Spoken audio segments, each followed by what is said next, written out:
मित्रों, आज मैं आपका ध्यान वर्तमान समय में देश के एक महत्वपूर्ण विषय की ओर आकृष्ट करना चाहता हूं। नेशनल हेराल्ड केस को लेकर आज कांग्रेस पार्टी देश भर में तथाकथित प्रदर्शन कर रही है। नेशनल हेराल्ड केस भारत के इतिहास का बहुत विचित्र प्रकार का केस है, जिसमें कि कोई कंपनी जो कि 90 करोड़ की देनदारी में बिक गई, जिसके पास हजारों करोड़ की प्रॉपर्टी थी। दूसरी दृष्टि से देखें तो एक विचित्र केस है जिसमें खरीदने वाले और बेचने वाले दोनों एक ही थे। तीसरी दृष्टि से देखें तो ये बहुत विचित्र बात है कि यह दावा किया जाता है कि यह स्वतंत्रता संग्राम सेनानियों के कंट्रीब्यूशन से और उनकी स्मृति में प्रारंभ किया गया देश के प्रथम प्रधानमंत्री पंडित जवाहरलाल नेहरू जी के द्वारा, और कांग्रेस के दौरे हुकूमत में बंद हो गया। 2008 में बंद हुआ। 60 साल में उससे पहले 50 साल कांग्रेस की सरकार रही थी। तो सवाल उठता है कि क्या कांग्रेस अपने 50 साल के शासनकाल में अपनी विरासत को बचा नहीं पाई? या वो जनता में इतनी अनपॉपुलर हो गई थी वो विरासत कि कोई उसका खरीदार नहीं था? बाकी तो छोड़िए, क्या कांग्रेस कार्यकर्ता भी अपना अखबार खरीदने को तैयार नहीं थे? जबकि राजीव गांधी फाउंडेशन को उसी दौरे हुकूमत में खूब पैसा मिल रहा था। यह अपने आप में कांग्रेस पार्टी की नीयत पर सवाल पैदा करता है। और 3 अखबार थे, नेशनल हेराल्ड इंग्लिश में, नवजीवन हिंदी में, कौमी आवाज उर्दू में। सरकारी सपोर्ट तो छोड़िए, प्राइवेट सपोर्ट तो छोड़िए, यदि 10% कांग्रेस कार्यकर्ता भी इन अखबारों को खरीदने के लिए तैयार होते तो शायद उनके बंद होने की नौबत नहीं आती, या कांग्रेस पार्टी अपने फंड में से खरीदकर कम से कम अपने जिला और मंडल स्तर पे ही डिस्ट्रीब्यूट कर देती। और मजे की बात यह है कि कौमी आवाज भी नहीं बिका, उर्दू का अखबार, यानी कौम ने भी आवाज नहीं सुनी। यह अपने आप में शक पैदा करता। परंतु मैं यह कहना चाहता हूं कि कांग्रेस की, यह मैंने प्रश्न इसलिए उठाए कि यह कांग्रेस की नीयत पर संदेह पैदा करते हैं। इसका मतलब कांग्रेस पार्टी और कांग्रेस को संचालन करने वाले नेता यह चाहते ही नहीं थे कि यह अखबार चले, और इसीलिए उन्होंने जिस कंपनी में खरीदा उसमें उन्होंने पदेन नहीं बनाया। जैसे हमारे यहां कई संस्थाएं हैं जहां भारतीय जनता पार्टी का राष्ट्रीय अध्यक्ष पदेन उस संस्था का अध्यक्ष होता है। इन्होंने व्यक्ति के अनुसार बनाया। यानी अगर दूसरे ढंग से कहें, अभी वक्फ का बिल पास हुआ है और उसको लेकर भी चर्चा चल रही है, जिस पर वक्फ वाल औलाद का विषय आया था। इन्होंने तो लगता है कि जो हमारे स्वतंत्रता संग्राम सेनानी थे, उनकी प्रॉपर्टीज को भी प्रॉपर्टी अल औलाद कर दिया, यानी अपनी औलाद के नाम पर कर लिया उस प्रॉपर्टी को। परंतु मैं ये बताना चाहता हूं कि कांग्रेस की इस नीयत पे संदेह सिर्फ हमको नहीं है, कांग्रेस के बहुत वरिष्ठ नेताओं को बहुत पहले से था। और आज मैं आपको कोट करना चाहता हूं, सरदार वल्लभ भाई पटेल ने नेशनल हेराल्ड के केस को लेकर 3 मई 1950 को जवाहरलाल नेहरू जी को लेटर लिखा है, जो करेस्पॉन्डेंसेस ऑफ सरदार पटेल में स्पष्ट रूप से इसका उल्लेख है। मैं उसके बहुत डिटेल में नहीं जाना चाहता, परंतु मैं उसके सिर्फ 2 लाइनें बताना चाहता हूं जो उन्होंने लिखा। It is also bound to subject ourselves to the criticism for a manner in which the National Herald is securing assistance from the persons who are associated with the activities of the government. I need hardly add to what I have already told you about this subject.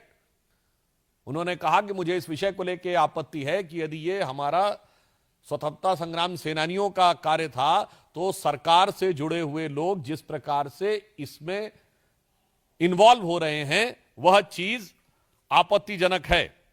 अब आप आइए साहब, और मजेदार बात क्या होती है कि उसके बाद जवाहरलाल नेहरू जी लिखते हैं कि इसमें कोई खास बात नहीं है। उनके पत्र का लास्ट बट वन पैराग्राफ है ये वो जवाब देते हैं सरदार पटेल को 5 मई को ही, 5 मई 1950 सरदार पटेल लिखते हैं नेशनल हेराल्ड के बारे में नेहरू जी को, और सेम डे नेहरू जी का जवाब जाता है और वो कहते हैं we all are sometimes receive contributions for the charitable funds or like purposes, should they all be refused or should they be acceptable in the certain circumstances?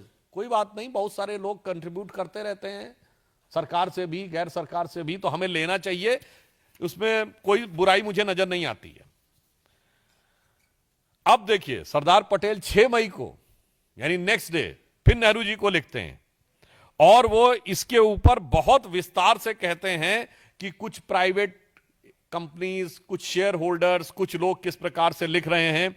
अब उनके सिर्फ मैं 2 वाक्य पढ़ता हूं। एक वो लिखते हैं as I wrote to you, ये सरदार पटेल लिख रहे हैं नेहरू को 6 मई 1950, as I wrote to you I left out an account contribution which did not come from those who were concerned with the operations of the department. Otherwise, my information is that the number of contributions actually received was sufficiently large and covered others as well. अब आगे सरदार पटेल जो line लिख रहे हैं वो बहुत गंभीर है। The transactions which I referred to you are of a different nature. There is no question of charity about it. जो आप कह रहे हैं कि ये तो भावना हत हो गई कांग्रेस पार्टी की, इसमें तो वो साफ साफ कह रहे हैं कि ये चैरिटी का विषय नहीं बनता है। अब सुनिए, उसके बाद दिव्य बुद्धि पंडित जवाहरलाल नेहरू जी की। अब देखिए इससे बहुत साफ हो जाता है कि जो आज कह रहे हैं कि स्वतंत्रता संग्राम सेनानियों का भावनात्मक लगाव था, 6 मई 1950 को यानी नेक्स्ट डे सरदार पटेल को लेटर लिखते हैं जवाहरलाल नेहरू। लास्ट लाइन क्या है उस पर गौर फरमाइएगा।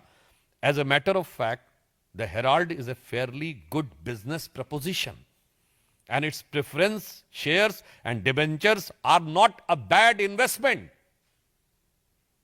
I repeat, as a matter of fact the Herald is a fairly good business proposition and its preference shares and debentures are not a bad investment.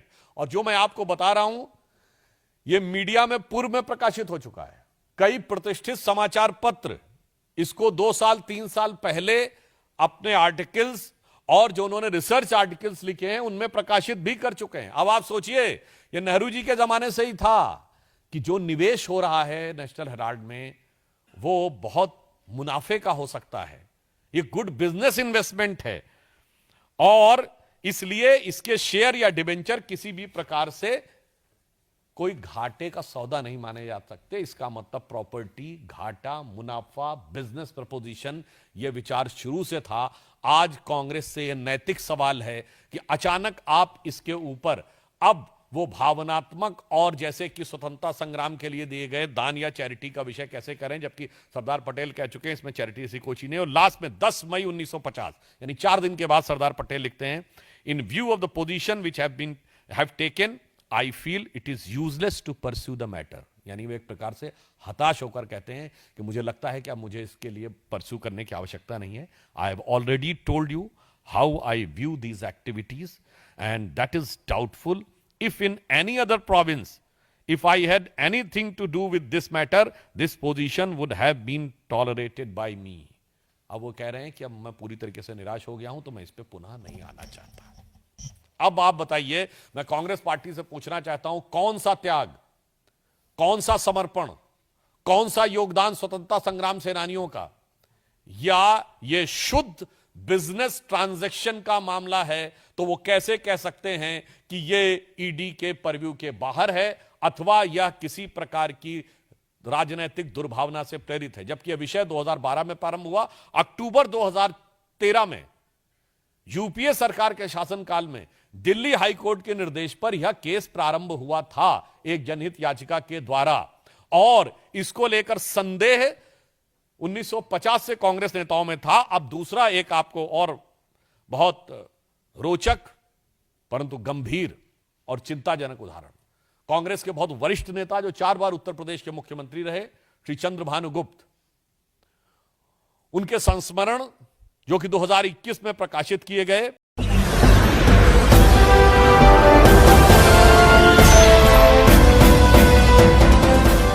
देख रहे हैं लाइव न्यूज 9 9 राष्ट्र सबसे पहले।